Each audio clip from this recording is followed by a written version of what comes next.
Andrew Carter was 61 years old when the doctor looked him in the eyes and quietly said, "I'm sorry. There's nothing more we can do." The room became strangely silent.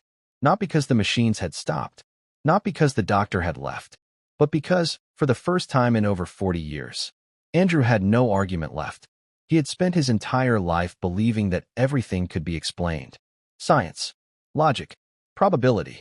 People who talked about miracles were simply looking for comfort. People who prayed were avoiding reality. At least, that's what he always told everyone. He had repeated those words so many times that eventually he believed them himself. But now, sitting alone in a hospital room with only a few months left to live, those words suddenly felt empty. The drive home took almost an hour. Rain covered the windshield while the radio spoke about traffic, politics, and tomorrow's weather. Tomorrow. The word almost made him laugh. The doctor had just taken most of his tomorrows away. When Andrew arrived home, the house greeted him with the same silence it had held for years. No wife, no children, no family dinners. Just an old wooden house that creaked every time the wind touched it. He dropped his keys onto the kitchen table and stared at the walls. For decades he had filled those walls with books. History, physics, philosophy, everything except one book. The Bible. He refused to let one stay inside his house. If someone gave him one, he threw it away. If someone left one in his mailbox, he burned it. People in town eventually stopped trying. Everyone knew Andrew Carter hated religion. Some called him bitter. Others called him honest. Neither description bothered him. He had made peace with being alone. Or at least, he thought he had. That evening he opened an old bottle of whiskey. He poured himself one glass. Then another. Then another. The rain outside became heavier. Lightning flashed across the windows. For a brief second the entire house lit up. And that's when he saw it. Something moved upstairs. Andrew frowned. He lived alone. He always had. The house was old. Old houses made noises. He knew that. Still, he grabbed the flashlight from the kitchen drawer and slowly climbed the stairs. Every step groaned beneath his weight. The hallway was dark. The only light came from occasional flashes of lightning outside. One room. Nothing. Second room. Empty. Then, the attic door. It wasn't completely closed. Andrew stopped. He was certain he had locked it years ago. He reached for the handle. The wood felt cold. Very cold. As he pushed the door open, a cloud of dust floated through the flashlight beam. Boxes. Broken furniture. Old photographs. Everything exactly where he remembered leaving it decades earlier. Except one box. It sat alone in the center of the attic floor. He didn't remember putting it there. Slowly he walked closer. There was no label. No tape. Just an old wooden box covered in dust. His hands hesitated for a moment before lifting the lid. Inside, there was only one object. An old black Bible. Andrew's face immediately hardened. "No," he whispered. "I burned every single one." He picked it up. The leather cover was cracked with age. Across the front, barely visible beneath the dust, were faded gold letters. Mary Carter. His mother's name. Andrew froze. His mother had died 42 years earlier. He remembered the funeral. He remembered cleaning out her room. He remembered throwing away everything connected to faith. Or, at least he thought he had. His hands began to shake. He hadn't spoken his mother's name aloud in over 20 years. He slowly opened the Bible. Most of the pages were yellow with age. Then something slipped out. A folded envelope. His name was written on the front in handwriting he recognized instantly. Andrew. His heart started pounding. It couldn't be. His mother had died decades ago. So how? How could there be a letter waiting for him? He carefully unfolded the paper. Before he could read the first sentence, the lights in the house went out. Everything became completely dark. And somewhere downstairs, a door slowly creaked open. Andrew stood frozen in the darkness. The letter trembled between his fingers. Then, another sound. Slow, heavy footsteps. Coming from downstairs. He swallowed hard. For years, he had laughed at people who claimed they experienced something supernatural. There is always a logical explanation, he used to say. Tonight, he wasn't so sure. He reached into his pocket and found his phone. The battery was nearly dead. Just enough power to turn on the flashlight. A narrow beam of light cut through the darkness.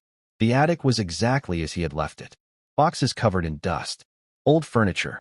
The Bible. The letter. Nothing else. Another creak echoed through the house. this time louder. Andrew slowly walked toward the attic stairs. Every instinct told him to leave. Forget the letter. Forget the Bible. Throw them both into the fireplace like he had done dozens of times before. But something stopped him. He couldn't explain it. For the first time in decades, he wanted answers. He descended the stairs one careful step at a time. The beam of his flashlight swept across the hallway. Empty. The guest room. Empty. The bathroom. Empty. Yet the front door downstairs stood wide open. Rain poured into the entrance hall, soaking the wooden floor. Andrew stared at it. He was certain he had locked that door. He always locked it. Slowly he stepped outside. The yard was deserted. Only the wind moved through the old maple trees. No footprints. No car. No person walking away. Nothing. He closed the door and locked it again. His heartbeat slowly returned to normal. Old houses, he muttered. They make noise. He repeated the sentence twice, almost as if he were trying to convince himself. Back in the kitchen, he lit 2 candles. The storm had knocked out the electricity across the neighborhood. The warm light filled the room with dancing shadows. The Bible lay on the table. Beside it, the unopened letter. Andrew sat down. His hands rested on the envelope for nearly a minute. He wasn't afraid of ghosts. He wasn't afraid of curses. He was afraid of memories. Because memories had a way of destroying the lies people spent years building. Finally, he opened it. The paper was old and fragile. The ink had faded, but every word remained clear. My dear Andrew, if you're reading this, it means I am gone. I know you probably hate everything about the faith your father and I tried to teach you. If that's true, I don't blame you. Andrew stopped reading. His breathing slowed. His mother had never spoken like that. Never. He continued. Your father believed that fear could bring people closer to God. He was wrong. I wanted to stop him many times. I wish I had been brave enough. Andrew felt his chest tighten. Images he had buried for 40 years rushed back. His father shouting at the dinner table. The slammed doors. The endless lectures. The verses quoted like weapons. Every mistake followed by the same sentence. God is watching you. As a child, Andrew hadn't feared his father. He had feared the God his father described. A God who waited for people to fail. A God impossible to satisfy. By 16, Andrew had decided that if such a God existed, he wanted nothing to do with him. He left home the week after his mother's funeral. He never entered another church. Never prayed. Never looked back. Until tonight. He continued reading. If one day life becomes heavier than your anger, please read the pages I marked. Not because I expect you to believe, but because I want you to know the God I knew, not the one your father pretended to represent. Andrew blinked. Several tears landed on the paper before he realized he was crying. He hadn't cried in years. Not at funerals. Not after breakups. Not even when the doctor told him he was dying. Yet a single letter from his mother had broken something inside him. A small piece of paper slipped from between the pages of the Bible. It was a photograph. Andrew picked it up. A young woman smiled at the camera. His mother, standing beside her, was a little boy. Him, no older than 7. Both of them were laughing. Andrew stared at the picture. He couldn't remember ever being that happy. Then he noticed something strange. Written on the back of the photograph were 6 words. Read Isaiah before it's too late. His heartbeat quickened. He turned back to the Bible. Several pages had been folded decades ago. One section was waiting to be opened. Andrew slowly reached toward it. Just as his fingers touched the page, someone knocked on the front door. 3 slow knocks. It was nearly midnight, and Andrew wasn't expecting anyone. 3 slow knocks echoed through the house. Andrew didn't move. His eyes stayed fixed on the front door. No one ever visited him. Not anymore. The knocking came again. 3 slow, patient knocks. He grabbed the flashlight and walked toward the entrance. Every step felt heavier than the last. He unlocked the door and pulled it open. No one. Only rain falling beneath the porch light. The empty road stretched into the darkness. Andrew sighed and was about to close the door when he noticed something lying on the welcome mat. A small white envelope. It was completely dry. Impossible. Rain had been pouring for hours. He picked it up. There was no stamp. No address. Only one word written across the front. Andrew. His pulse quickened. He carried it inside and carefully opened it. There was only a single sheet of paper. It read, "Forgiveness is offered while there is still time." Nothing else. No signature. No explanation. Andrew searched outside again. No footprints. No car. No sign that anyone had been there. For the first time in decades, He didn't try to explain it. He simply returned to the kitchen. The Bible was still open where he had left it. He turned to the folded pages.